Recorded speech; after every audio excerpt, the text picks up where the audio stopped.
যে সুযোগ এসেছে সেই সুযোগটা এসেছে ছাত্র বিপ্লবের মাধ্যমে।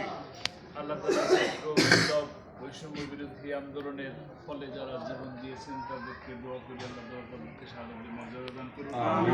যারা আহত অসুস্থ অবস্থায় আছেন তারা সুস্থতাপূর্ণ নিয়ামত পান এর দোয়া করি।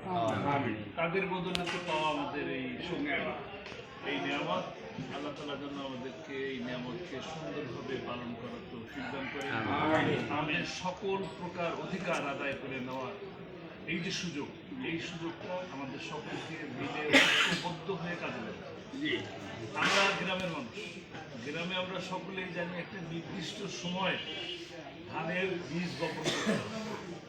যে কোনো গাছের বীজও বপন করতে তার একটা নির্দিষ্ট সময়। বড় বড় গাছ লাগাবেন কার্তিক মাসে, গাছ লাগাবেন এক সময় 2 বছর 5 বছর 10 বছর পরে বড় একটা গাছ হিসাবে পরিণত হয় এবং সেটা পরে বিক্রির যোগ্য হয়।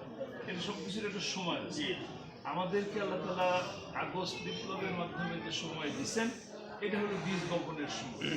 আমরা এই সময় যদি সঠিকভাবে বীজ বপন করতে পারি এবং সেটাকে যদি সঠিক উপায়ে পরিচর্যা করতে পারি তাহলে আগামী দিন হবে ইনশাআল্লাহ ইসলামের জন্য, কোরআনের জন্য। এবং যে কারণে আল্লামা সাঈদীর জীবন চলে গেল, আল্লাহ নিয়ে গেলেন, এই যে কষ্ট করলেন 13টা বছর, তার যে স্বপ্ন কোরআনের রাজ প্রতিষ্ঠা করা, সেই কোরআনের রাজ ইনশাআল্লাহ প্রতিষ্ঠা হবে সঠিকভাবে আমরা এই সময়টাকে কাজে লাগাবো।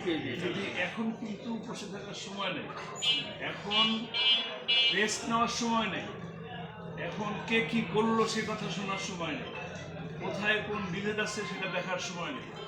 আমরা ঐক্যবদ্ধভাবে ইসলামের জন্য, কোরআনের জন্য, দেশের জন্য সর্বোপরি আমাদের সকলের শক্তি বজায় রাখার জন্য যা করণীয় আছে আমরা সব করবো ইনশাআল্লাহ। তার সবগুলো নিয়ত ভালো থাকতে হবে এবং ঐক্যবদ্ধ হিসেবে কাজ করতে হবে। আল্লাহ তাআলা আমাদেরকে সে তৌফিক দান করুন।